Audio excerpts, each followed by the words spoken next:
Hi everyone, and welcome to the latest episode of Just Good Games. Today, I will be giving a first impressions review of The Outer Worlds. I am about halfway through this game at the moment, so this is my opinion of it as it stands at the moment, as I know this game is at least 30 to 40 hours on, and there's just tons of games to play at the moment, so I thought I'd crack on with this review, as there's going to be like Luigi's Mansion, which I'm playing also at the moment, and Death Stranding's out next week. So let me just lay out the usual details for you and then we'll get cracking. This will also contain mild spoilers for about the first 10 hours of the game, and all the footage of me playing is pretty much from the first couple hours. So this review is going to be less well structured, I would say, than some of my other reviews, as it's going to be me just pretty much saying my thoughts on the game as opposed to splitting it up into different aspects. So you have been warned. The Outer Worlds was released on the 25th of October for Xbox One, PS4 and PC. In my preview of October, I said that this game really looked like a cross between Fallout and Borderlands. Well, I'm going to change that ever so slightly now, as it's definitely more of a cross between Fallout and Mass Effect. Firstly, the gameplay and gunplay are very much like standard FPSs, which is not a bad thing, just with a variety of cool space weapons and the ability to sort of slow down time for a while to take the perfect shots and to target areas. It's sort of like that, but it's not really like that. What I like about this game is it really feels like an RPG. It's a proper throwback to sort of like some of the text RPGs, a bit like the first two Fallouts. Yes, the menus can be a bit clunky at times, but once you get over that, you are definitely in proper old school fully fledged RPG, which is broken up with gunplay.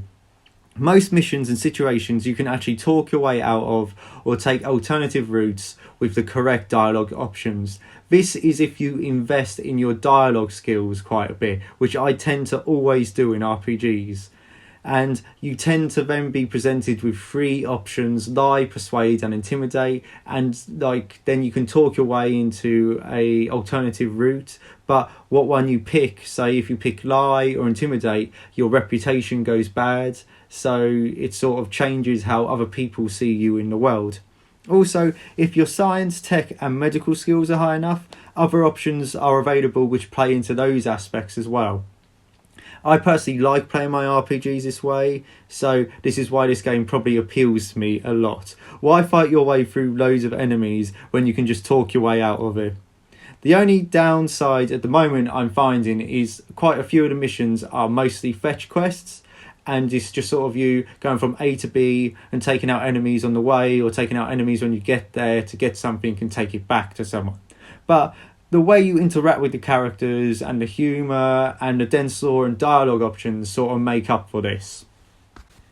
The game is just dripping with character and quirkiness. You can get lost in this world and you can get lost doing branching side quests. I love to fill my quest journal up with about 10 side quests and then whittle them down, and then you go to a new planet and then you get 10 more. It's absolutely awesome, and the quests all lead on to different quests in themselves. You have faction quests, you have side quests, you have tasks. It's full of quests. Also, I like the decision that they have made to break the world up into several small maps and planets as opposed to one big old map. It does give you more of a sense that you're travelling the galaxy, that you're this wanderer travelling throughout worlds. You can fit so much more detail also into smaller maps, and they feel so much more populated than if it was a really big map.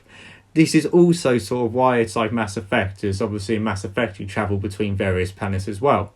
And also like Mass Effect, you gain crew to take onto your ship and to pilot across the galaxy. And they too come with their own missions, sort of they are companion missions, which obviously help you build up a relationship with your companions. Another cool thing is that like each planet is pretty much run by a corporation, and the people are pretty much owned by these corporations. It makes a really cool dynamic between you and anyone you meet on these planets, as you are this free moving captain of this ship, and these people are tied to their planets and their corporations, and it's sort of the only life they know, and they don't really know why, they're doing it, and it just makes for a really good juxtaposition. Also, depending on how you handle missions you are given by like the corporations, it can affect how the corporations see you and your reputation with each corporation. It can change on how you decide to do each mission, and then it changes how you are seen in the world. If you are good enough, you can balance this very well, and there are options that almost please both sides, and there are very creative solutions to solving these problems. Like most RPGs, you can be good, you can be bad, you can be in the middle. It affects all like other options, like how people see you, dialogue choices, and what missions you get. It's just the customization and the way your character is seen is very vast and very cool. In summary, The Outer Worlds is a fantastic RPG, a type of RPG which is not really made much anymore. There is so much emphasis on dialogue and how you upgrade your character as there is killing enemies. I wouldn't even class this really as an action RPG, as the RPG genre has gone more from just pure RPGs to action RPG now.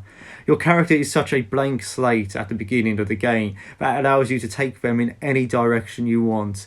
There is a distinct lack of set pieces though and big moments at the moment, but I'm sure they will come. And if they don't, that's okay, as I get it. This game is more about sort of the experience you carve out for yourselves as opposed to like waiting for these big moments. It's more about the journey you go on. If I had to score this game now, I would give it an 8.5 out of 10. So, thank you for making it to the end of another video. As I said earlier, I am now going to be throwing out reviews like crazy now over the next 2 weeks. So look out for my Luigi's Mansion 3 review and the big one, my Death Stranding review, coming out soon. So all I have to say again is thank you for watching. Like, share, subscribe. Definitely subscribe. Thank you to everyone who subscribed recently. We're closing in on 200 soon, so get subscribing. You can follow us on Instagram, you can follow us on Facebook. We do have a Patreon now, but that's not really sorted. But if you want to have a look, have a look. And once again, you have been watching Just Good Games.